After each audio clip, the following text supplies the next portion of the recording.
Welcome to WID, where we're helping millions understand the money behind America's biggest stories. Because, well, every dollar has a story. And today, we are decoding this one. So picture this. You wake up one morning and you realize your car doesn't even need you anymore. You just hop in and it takes you exactly where you need to go. Sounds incredibly convenient, right?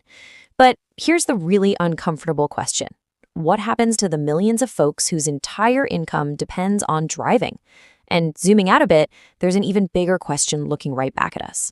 What happens to your wallet when the absolute most expensive machine you own no longer needs to just sit parked in your driveway all day? Today, we are uncovering the money story behind self-driving cars and exactly what this technological revolution could mean for your wallet, your job, and really the way America lives. All right, let's jump straight into layer one, the hidden cost of driving and the economics of vehicles. Okay, let's dive right into this, because before we can look at the future, we have to really deeply understand the present. Today, you're paying for a car whether you're actively using it or not. I mean, look at this breakdown. Your monthly car payment, that is just one tiny piece of a massive financial pie. We've got insurance, fuel, maintenance, repairs, parking, and of course that silent wealth killer, depreciation. The wild reality is that your car spends the vast majority of its life just sitting parked. That is a pretty expensive piece of furniture. Honestly, if your car were a roommate, you probably would have evicted it by now, right? Because it doesn't do much except take up space and drain your bank account. But what if that entire cost structure was suddenly turned upside down? So the crucial point here is understanding this exact paradigm shift. It's a move from owning a depreciating asset to basically consuming a utility. On one side, we have the traditional model. You buy, you finance, you insure, you maintain, and you park. It is heavily front-loaded with sunk costs. But think about the potential autonomous mobility model. You just request, ride, and pay. What if transportation starts behaving less like this giant thing you have to own and more like, say, electricity? It's just available when you need it and you only pay for exactly what you use. This shift to transportation as a service asks a massive economic question. What if your household didn't actually need two cars, but instead just needed reliable access to mobility? And speaking of resources, let's talk about the one thing you can absolutely never buy more of: time. If you didn't have to actively sit there and drive during your commute, what would an extra hour a day be worth to you? This is the first major financial change we're looking at. People could potentially work, study, read, or, just relax. Now, a quick caveat here. This reclaimed commute time only creates economic wealth if people use it productively. If we just end up consuming more entertainment while the car drives itself, well, the economic gain is pretty minimal. But the potential to totally reshape our daily productivity, it is absolutely staggering. Moving on to layer two, the automation jobs question and the real impact on employment. Now we have to look at the other side of the coin. This isn't just about cool, futuristic technology. It's about real people trying to protect their family's future. I mean, what happens to a truck driver, a delivery worker, or a rideshare driver whose livelihood depends entirely on driving if the economics eventually favor autonomous fleets? Automation has this long history of changing tasks and reducing demand for certain labor, and we absolutely can't ignore the very real disruption this could bring to millions of ordinary workers whose primary economic value right now is safely moving a vehicle from point A to point B. And this right here brilliantly illustrates the delicate balance we have to strike when trying to predict the future economy. While trucking, delivery, and parking face severe disruptions, there is an entire ecosystem of new opportunities emerging alongside it. Automation reshapes existing occupations, sure, but it also creates entirely new ecosystems. We might see massive growth in fleet operations, remote vehicle assistance, mapping, sensor maintenance, and safety operations.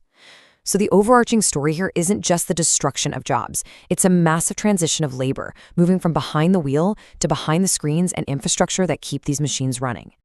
Let's focus specifically on the trucking economy for a second, because the financial incentives here are just massive. Companies are staring down severe driver shortages, really high labor costs, and the general inefficiencies of long-haul logistics. An autonomous truck, it doesn't need to sleep. It could potentially maximize asset utilization by running almost 24/7.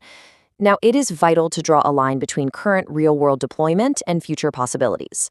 Fully autonomous trucking across all weather conditions, it isn't fully here just yet. But the economic pressure to solve these logistical bottlenecks means that literally billions of dollars are being poured into making it a reality. Which brings us to layer three, reshaping American real estate and completely redrawing the housing map. But that is really only the beginning, because the biggest financial consequence of this technology, it may have absolutely nothing to do with the car itself. Think about how simple yet profound this concept is. If you don't actually have to drive, if your commute suddenly becomes a time for work or even sleep, the burden of travel drops significantly. And suddenly, you can live a lot farther away from traditional employment centers. This could completely rewrite America's housing map. Suburbs, exurbs, and rural areas might become incredibly more accessible and desirable. The actual physical distance to the city center might matter far, far less than the comfort of the autonomous ride getting you there. And this leads us to a highly surprising economic discovery right in the heart of our major cities. Think about it for a second. If a vehicle can drop you off at your office, leave, go serve another passenger, and then just return later to pick you up, what is a parking garage actually worth? Downtown commercial real estate and city planning are facing a potential existential crisis here. Millions of square feet currently dedicated to storing empty, inactive cars could suddenly become obsolete. That frees up prime real estate, sure, but it's absolutely devastating for businesses built entirely around parking. All right, let's look at layer 4, the insurance paradigm, and how we price new risks. There is another massive industry that could be completely disrupted before most people even notice. Right now, auto insurance is largely based on human error. We make mistakes, we pay the premiums. But if the machine is driving, who is responsible when something goes wrong? Does the liability shift from the individual driver to the software developer, or maybe the vehicle manufacturer? While it might seem like safer autonomous cars would automatically mean cheaper insurance, insurers actually face massive initial uncertainty. They have to price entirely new forms of risk. So, your premiums? They might not fall immediately. In fact, the entire business model of personal auto insurance could be turned completely inside out. And that takes us to layer 5, the core revelation, and the big question of who actually captures the wealth. This brings us to the core revelation of this entire decode. As we watch this technology evolve, the most vital economic question isn't just how you or I might save a few dollars. It's about systemic wealth. Who actually captures the value here? We have to understand the deep economic concept of ownership. A consumer who uses an autonomous ride-hailing service might save money on a monthly basis compared to owning a car. That's great. But the true wealth, the massive financial upside, is captured by those who own the machines, the fleet operators, the technology platforms, and the charging infrastructure. If everyday Americans transition from being asset owners to merely being mobility consumers, we could see a massive upward transfer of wealth directly to the companies that own the ecosystem. So what does this all mean for us? How do everyday people navigate this shift? Well, the goal isn't to predict the future perfectly, it's to avoid being financially surprised by it. Here are 4 strategic steps, and to be completely clear, this is a lifestyle and career guide, not financial advice. First up, understand how automation is changing your specific industry. Second, if your income relies heavily on driving, urgently look into developing complementary non-driving skills. Third, deeply reconsider the ownership model of your next vehicle. Do you really need to buy, or should you lease as this technology rapidly shifts?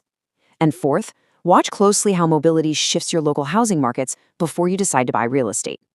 Our discovery today really boils down to this fundamental reality. Self-driving cars aren't simply about cars. They are about time, labor, capital, housing, insurance, and ultimately they are about freedom. The most important question is no longer when every car will drive itself. The most important question is what happens to the economics of your everyday life when the person behind the wheel becomes completely optional. Remember, every dollar has a story. And now, you know this one. We'll see you in the next decode. But before we go, I really want to know what you would actually do if self-driving transportation became widely available and affordable tomorrow. Would you buy fewer cars? Would you keep your current car? Use autonomous rides? Move way further from the city? Or would you simply wait and see? Tell us in the comments what you do first. WID, Wealth in Depth. Every dollar has a story.